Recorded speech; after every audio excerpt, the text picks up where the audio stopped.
আমরা সুন্দরবন এসেছি আজকে নিয়ে 3 দিন হচ্ছে।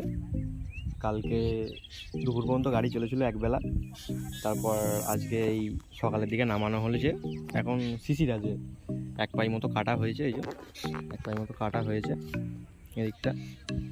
ওই যে জমিটা অনেকটাই বড়, প্রায় অনেকটাই বড়। ওই মাছ আর ওখান থেকে ঘুরে ঘুরে আসছে, ঘুরে ঘুরে এসে এই যে এরকম জায়গায় 1 পাই মতো কাটা হয়েছে।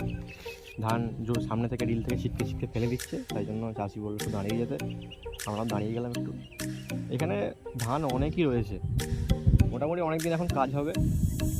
ওই দিকটা দেখতে পাচ্ছ, ওই দিকটা ওই দূরে একটা কিংটু আছে, বুঝতে পারা যাবে না ক্যামেরায় অতটা। একটা কিংটু কাটছে ওই দিকটায়, তো ও দাঁড়িয়ে আছে, কাটেনি কেউই। এদিকটা খুব ধান আছে, মোটামুটি ভালোই আছে, কাজ হবে।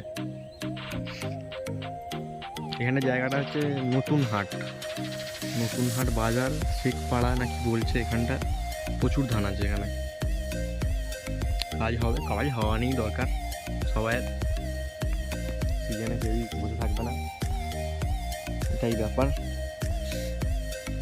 তো চলো, পরে দেখা হচ্ছে আবার।